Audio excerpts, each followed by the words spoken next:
श्री स्वामी समर्थ. स्वामी महाराज तुमच्या मनातील सर्व चांगल्या इच्छा पूर्ण करोत ही स्वामीचरणी प्रार्थना करते आणि आजच्या या नवीन व्हिडिओला सुरुवात करते.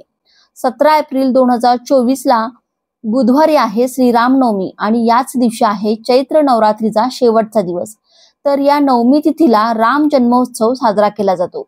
तसेच याच दिवशी देवी दुर्गेच्या 9व्या रूपाची म्हणजेच सिद्धिदात्री देवीची पूजा केली जाते. तिचे आशीर्वाद प्राप्त करण्यासाठी या दिवशी सिद्धिदात्री देवीची उपासना करण्याला अनन्यसाधारण असे महत्व आहे.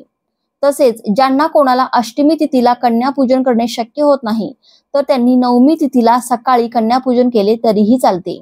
या दिवशी आवर्जून आपण जर कन्यांना पिवळ्या रंगाच्या वस्तू दिल्या तर भगवान श्रीहरी विष्णूंचे सुद्धा आशीर्वाद प्राप्त होत असतात आणि प्रभू श्री रामचंद्रांची देखील आपल्यावरती कृपा होत असते.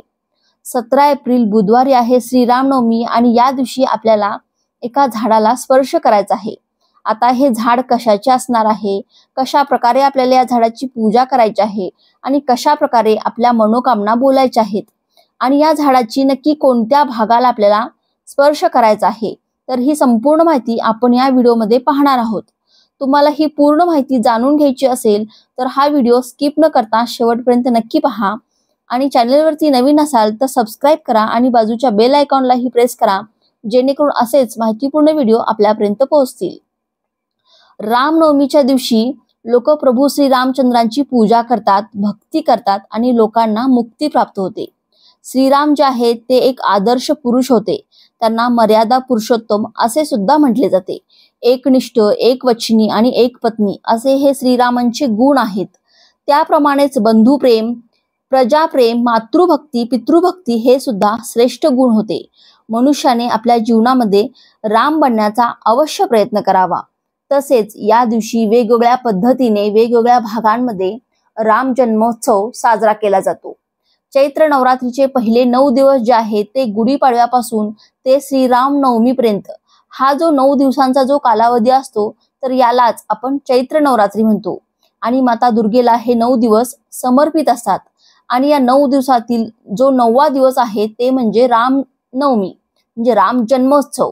आता या दिवशी तुम्हाला काय करायचे आहे, सकाळी लवकर उठायचे आहे, सकाळी ब्रह्ममुहूर्तावरती उठायचे आहे, स्नान करून आपली नित्य देवपूजा आटोपून घ्यायची आहे.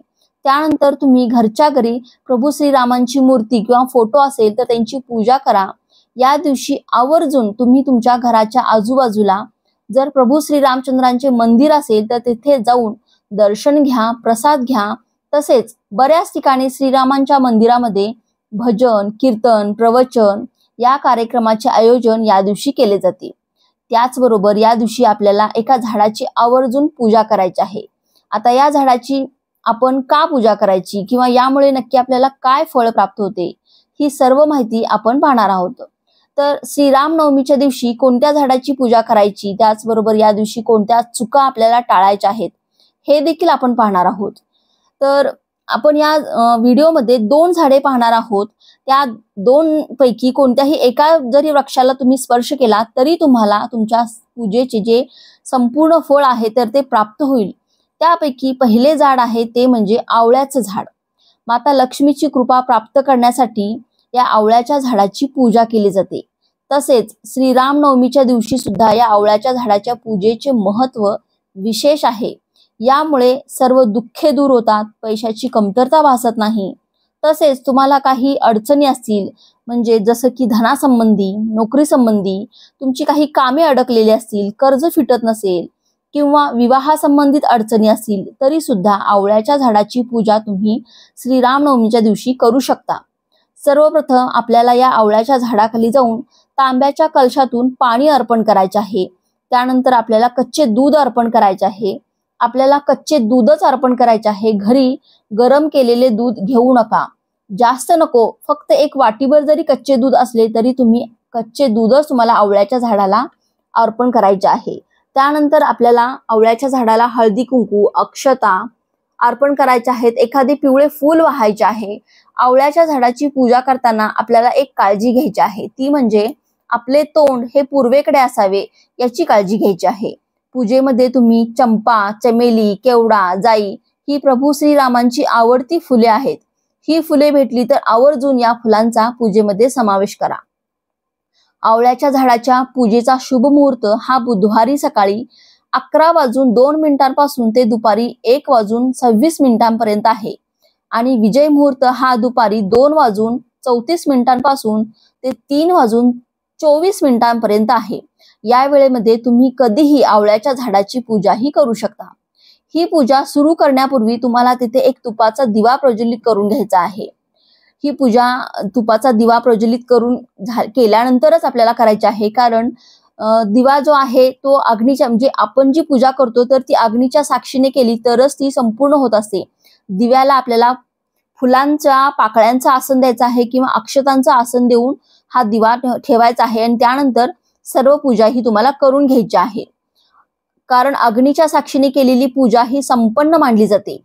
पूजा झाल्यानंतर कापुराने आणि तुपाच्या दिव्याने आरती करून घ्यायची आहे आणि त्यानंतर तुम्हाला या झाडाला 108 प्रदक्षिणा घालायच्या आहेत आणि सोबतच एक मंत्र देखील म्हणायचा आहे। तो मंत्र म्हणजे ओम धात्रेय नमः। हा मंत्र म्हणत तुम्हाला या आवळ्याच्या झाडाला 108 प्रदक्षिणा घालायच्या आहेत। हा मंत्र बोलल्यामुळे आपल्याला भगवान विष्णूंचे विशेष आशीर्वाद प्राप्त होत असतात आणि आपणा सर्वांना माहीतच आहे की प्रभू श्रीराम हे भगवान श्री हरी विष्णूंचे 7वे अवतार आहेत। त्याचबरोबर आवळ्याच्या झाडाखाली आपण गरीब, गरजू किंवा ब्राह्मणाला अन्नदान केले किंवा स्वतः तेथे बसून भोजन केले तर लक्ष्मी प्रसन्न होते, आपल्या कुटुंबातील सर्व सदस्यांची प्रगती होते। तसेच तुम्ही गरीब गरजू व्यक्तींना आवळ्याच्या झाडाखाली कपडे दान केले तर आपल्याला धनधान्याची कमी राहत नाही।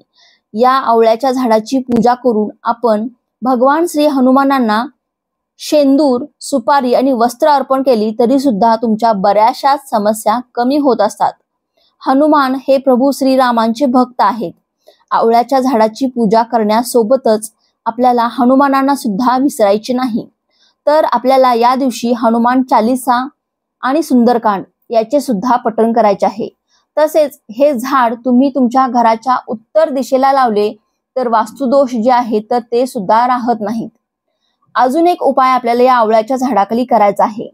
या आवळ्याच्या झाडाची पूजा केल्यानंतर तुम्हाला रक्षासूत्राचा धागा तुमच्या हातामध्ये घ्यायचा आहे। तुमच्या मनगटाच्या मापाने तो धागा तुम्ही घ्या आणि तुम्हाला या झाडाला 5 प्रदक्षिणा घालायच्या आहेत आणि हा धागा जो आहे तो आवळ्याच्या झाडाच्या फांदीला बांधायचा आहे आणि दुसऱ्या दिवशी म्हणजे श्रीराम नवमीच्या दुसऱ्या दिवशी पुन्हा त्या झाडाजवळ जायचं आहे, तुपाचा दिवा लावायचा आहे, त्या झाडाची पूजा करून तो रक्षासूत्राचा धागा सोडून आपल्या मनगटामध्ये बांधायचा आहे। यामुळे आपल्याला प्रभू श्रीरामांचे आशीर्वाद प्राप्त होत असतात।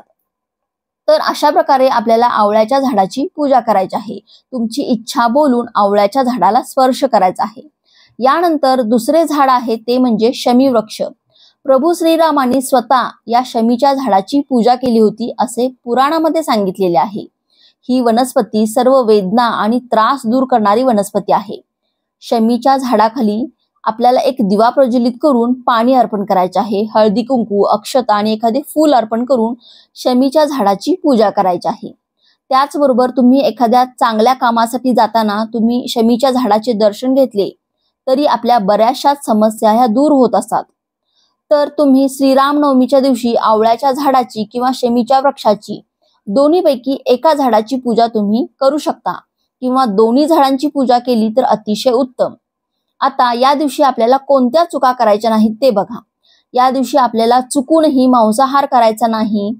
त्याचबरोबर आपल्याला या दिवशी काळे वस्त्र सुद्धा परिधान करायचे नाहीत।